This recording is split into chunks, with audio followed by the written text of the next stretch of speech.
Hey there, guys.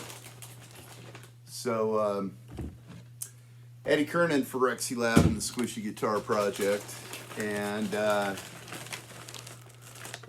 as it just so happened, I wasn't able to sleep, so I figured that I'd do something productive. And I, believe it or not, I just happened to notice that the auction had taken a little dip, and I'd mentioned it to Angie. Oh, that was weird. And I said, I did not know that you could retract bids. I certainly knew that you could if you didn't pay, you weren't going to get your thing. But I was like, I didn't know you could retract bids. And she was like, oh no. And I was like, yeah. Well, it's too bad. And we talked about it a little. And, you know, there wasn't a whole lot that we really thought other than, well, that's a shame. Hopefully it turns around. And, well, I almost died. And then the next thing I knew, Brad had put up a new video. And he's so good at putting up these things with titles that just make you want to see them, you know. This was, I debated even uploading this. And so I sat there and I was like, well, I debated even watching it at the moment because it's kind of late here. I had a long day. I've got a big day tomorrow and a few other things. But I couldn't sleep, so I figured, what the heck. I started watching it, and well, he's taking it hard that this auction kind of hit the snag that it did. There's even a little talk of, you know, maybe this is my fault because of things done or said in the past. And I just got to interject there and say, not your fault. A little bit like Robin Williams in Good Will Hunting. It's not your fault, Brad. It's not your fault, Brad. It's not your fault. I just hear him on the other side like, don't you do this to me, man.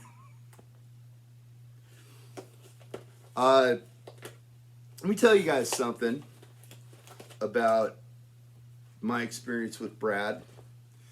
Before I ever even met him, I started watching Shitpost Fridays, and I thought that they were really entertaining, you know. At first, like, you know, most things with Daryl Braun or Philip McKnight or all these other people, I was just like, 5 things I don't know about the Ibanez Gem. I know everything about the Ibanez Gem. And actually, to be fair, Phil, I did know everything that you said. But it's, to be even more fair, it's not fair to go up against me. I know more about the Ibanez Gem. Like, I talked to Steve Vai about it, and he was like, wait, really? And I was like, Jesus, Steve, you developed this guitar, man. But, you know, over time, I got to where I was really looking forward to Shitpost Fridays. You know, whether it was going to be a snake in some guy's acoustic guitar or whatever, the whole thing that he did with, you know, talking to Jeff Kiesel, and like, I really looked forward to it. And I really looked forward to him tearing into amplifiers. And then when I got the opportunity to actually kind of reach out, I was just reaching out as a fan. Kind of the way that he got this guitar that is now currently up for auction. He's just reaching out as a fan, saying like, this is just really cool, man. I'm impressed. And Brad immediately jumped on it. And I thought that was great. And I thought that it spoke extremely high of his character.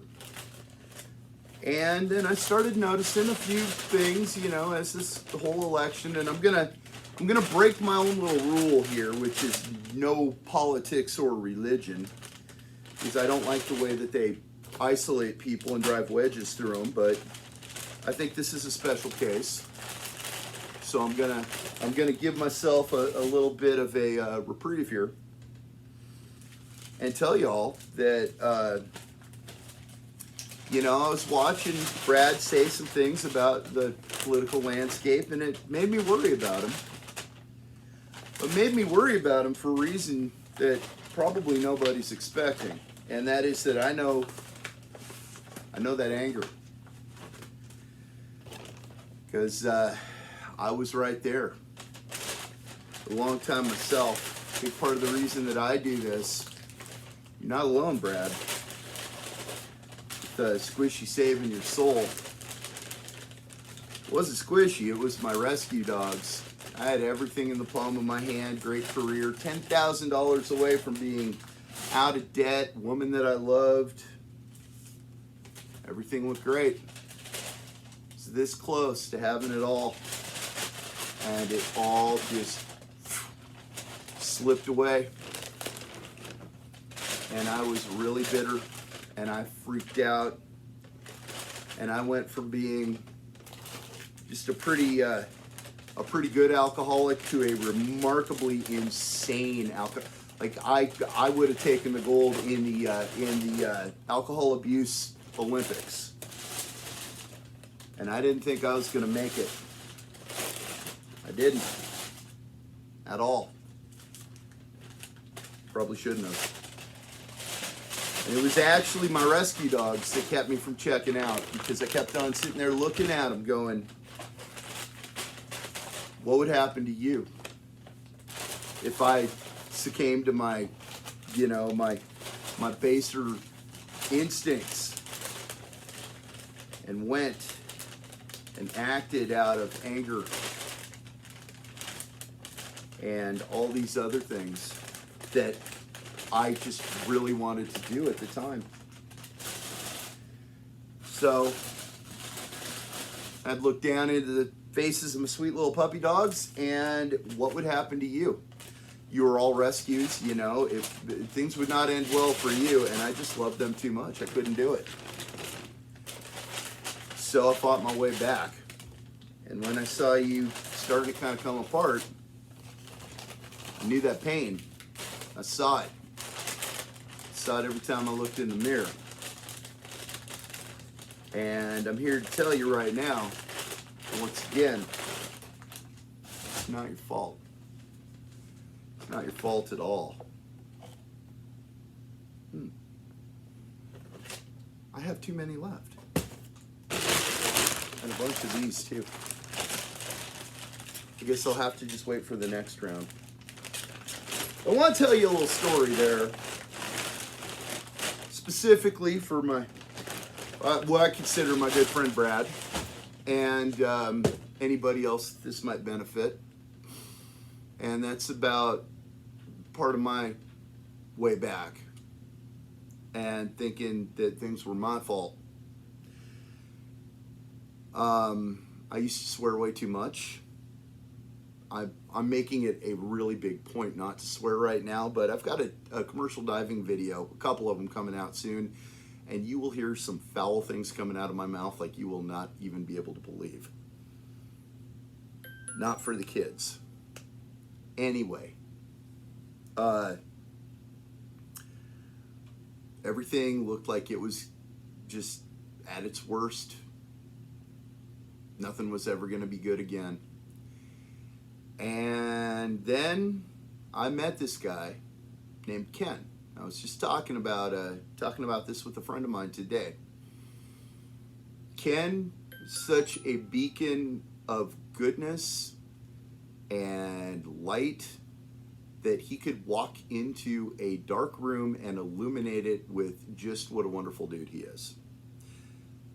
And I was so full of venom and bitterness and just egoic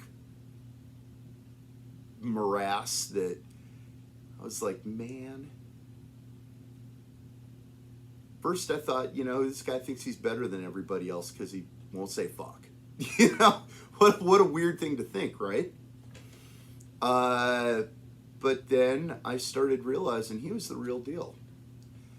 And it started influencing the way that I behaved.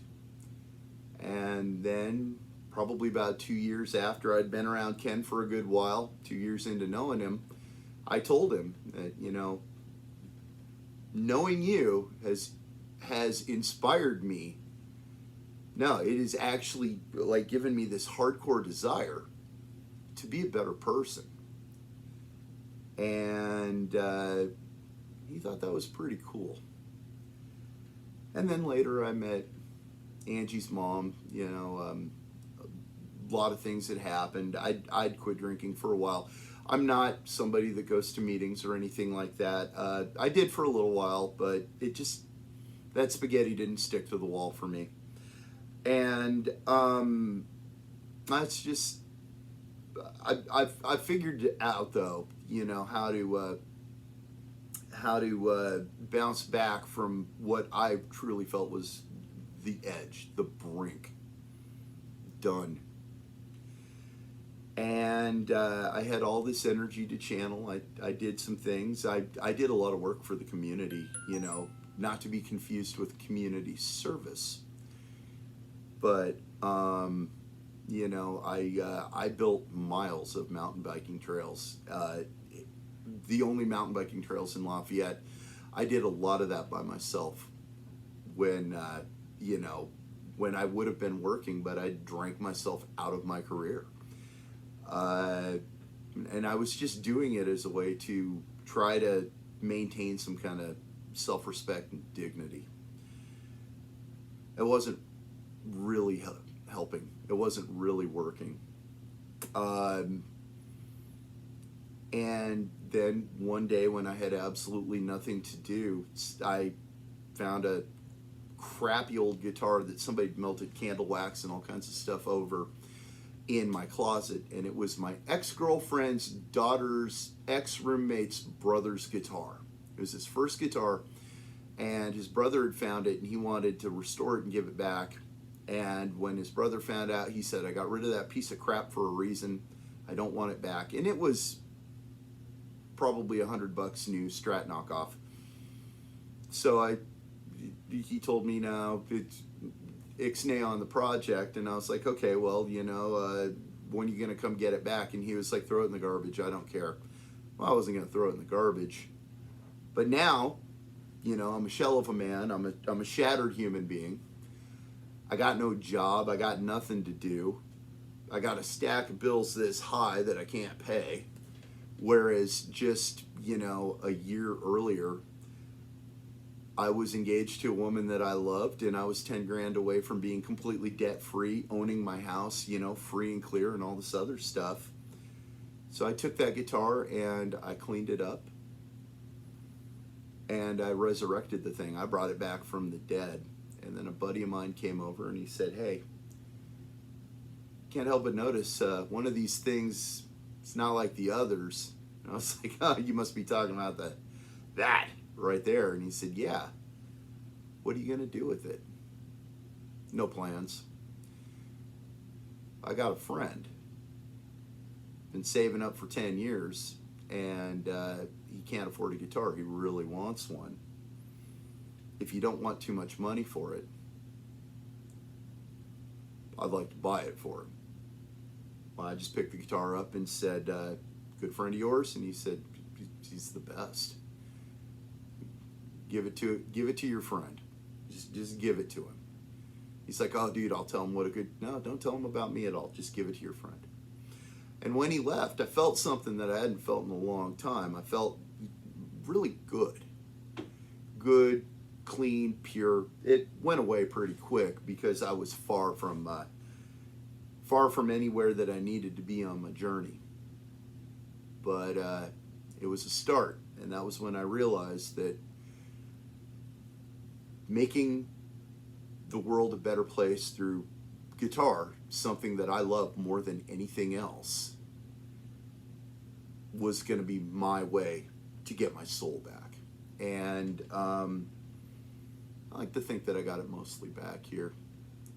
And my buddy Brad there, not the Guitologist, but the one we gave the guitar to, that is currently right up there on the wall, reminds me that we changed a life. We not only changed that kid's life, we changed his parents' lives, we changed his brother's life, we changed his favorite band's lives. Those guys, man, they're going to be playing a show on Saturday, and Brad doesn't know, but we're going, and I mean, he's an honorary member of the band now. You know, he doesn't think about the surgeries that he's gone through. He doesn't think about any of this stuff. He's a fucking rock star now. And that was our goal. Our goal wasn't to give a kid a guitar. Our goal was to come as close to healing somebody as we could, and doing everything we could to take away that pain that they have to go through when they're mentally, physically challenged, going through all this pain that an adult couldn't handle, let alone a child.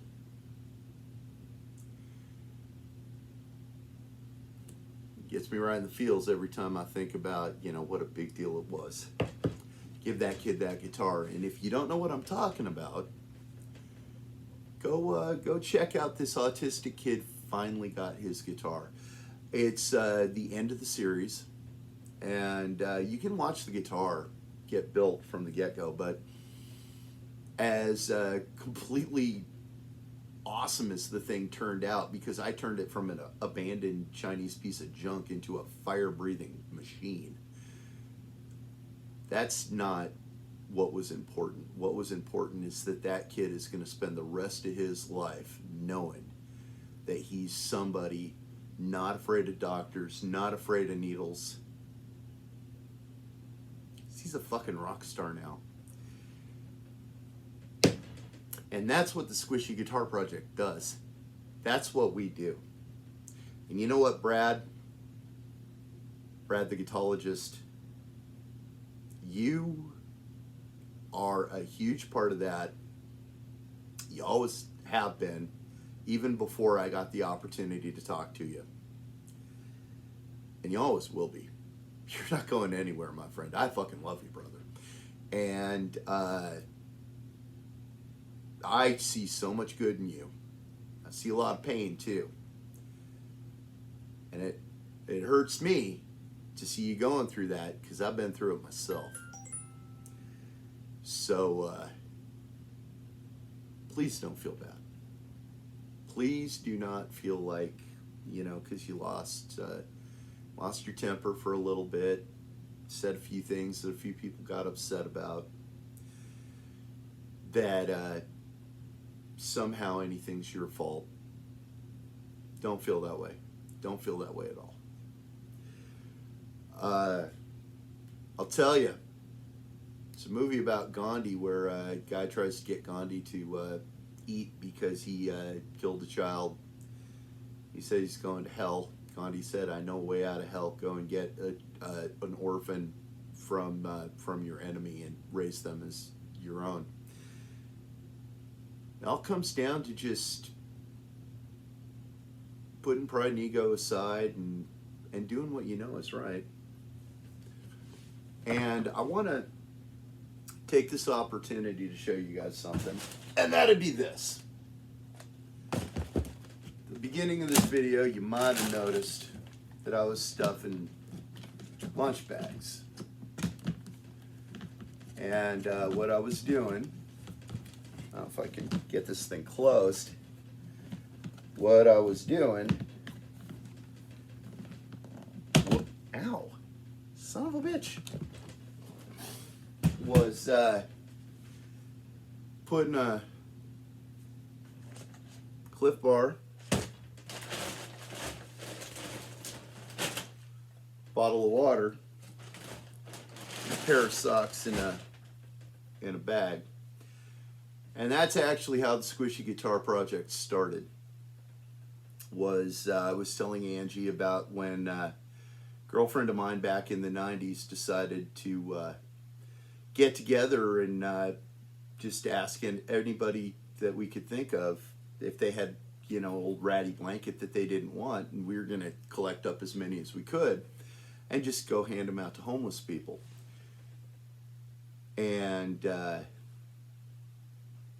we got a lot of stuff other than blankets. And the crazy thing is that what all the people unanimously wanted more than anything else was socks. And anybody who has ever tromped around with completely wet, soaking feet knows how miserable that is and how great it feels to put on a fresh, clean pair of socks. Personally, even at my worst, I could not stand seeing a homeless person on the side of the road. Made me feel so terrible because there have been so many bad choices I've made that could have put me on the other side of the windshield, and I would have been the one out there scavenging. So, I have a hard time driving past a homeless guy without giving him something, or gal, or if you really want to have your heart broke, a homeless family. Well, once I told Angie about this, and she told me that she and Squishy had put together a community project. The year before, they'd gone and they'd given stuffed animals to all the lonely old people in the nursing home. That was Squishy's idea.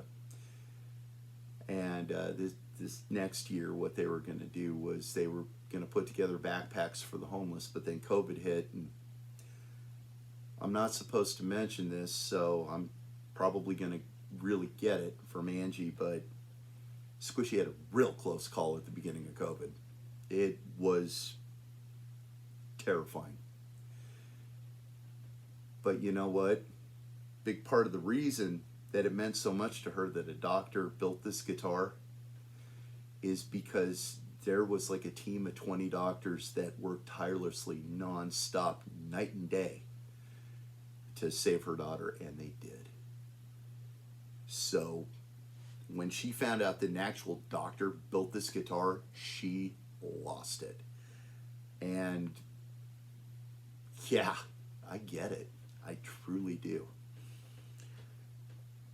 But she didn't tell me that. Angie's a very stoic person. But she told me that she'd put together these backpacks to give to homeless people, but because of quarantine, she couldn't do it. Despite what you think of the masks and everything, Squishy is medically fragile and COVID would kill her. I've had it. It's no fun, but for me it wasn't that big of a deal. For Squishy it would be a death sentence. So, and it almost was. So I went and I picked up the backpacks, and that was when I saw the door, and I had the idea of painting the strap body, and it turned into this.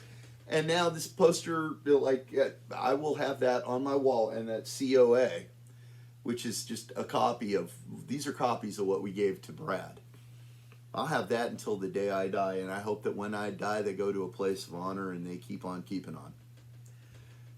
But,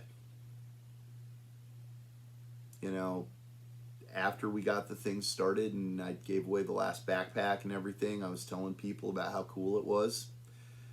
And then I ran into a nice young lady, and she said that's like awesome because I was homeless for a while. And yeah, socks would have been great. And that was when I realized that I needed to put my money where my fucking mouth was.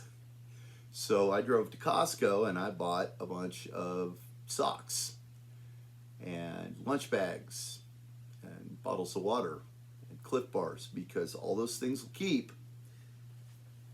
And you can put them in a big box like this and put them in the back of your SUV. And anytime you drive down the street, you hand it off to somebody and they'll have something to wet their whistle, a little something to gnaw on to maybe kill a little bit of the hunger pains, and a fresh set of feet. This is something that I do to feel like I'm doing my part. I could give a flying fuck what any politician does. I don't care if it's Mitch McConnell. I don't care if it's Joe Biden. I don't care if it's Kamala Harris. I don't care if it's AOC. I don't give a shit. If you think that any of those people care about you, you are living in a dream world. They do not give a fuck about you. None of them. Republican or Democrat, they do not care. They are playing a game. They are playing an intricate chess game, and all they care about is their side winning. We're pawns. We're sacrificial. I'm not talking about overthrowing the government or anything like that. You know, we couldn't do that anyway. And who would run the sewers? But I'm not going to fucking lower myself to playing their game. And that's why I hand out socks, bottles of water, and clip bars to homeless people. You know, does it cost me money? Sure. Can I write it off? Oh, maybe. I don't try. But, you know what? I get way more out of it than I put in. And I get to feel like I'm maybe helping somebody out. Maybe that little bit of kindness is what they need to turn their life around right at that moment. Maybe that's what's going to keep them from just like throwing up their arms and walking straight into a semi. Maybe they're actually going to put on that fresh pair of socks, go into a truck stop, clean themselves up best as they can, and go out there and start picking up aluminum cans and work their way back, you know, and wind up getting a job in an apartment and turning it around. People do that all the time. So I just want to close by saying this. That guitar up for auction right now is beautiful. It was a little bit of a bummer that, you know, a couple people retracted their bids, but things can happen. But I see something happening in you, Brad. I see this healing you inside. You know, I've watched you go from pretty happy-go-lucky to a little more angry than I thought maybe you needed to be to finding your way back. And well, I'm kind of questioning whether or not I should edit this or even put it up, but I'm pretty sure I'm gonna, because you need to know, just like in Good Will Hunting, it's not your fault. And don't you worry, because this is just the first. And I'm going to build a guitar for auction. We got other guys that are going to build guitars for auction. So I figured I'd film this little thing after watching your video, put together some more little care packages for homeless people, and put on this very special shirt for you. 50% air, 50% water. Technically, the glass is completely full. Everything's just fine, buddy, and it is as it should be. Do not let this worry you.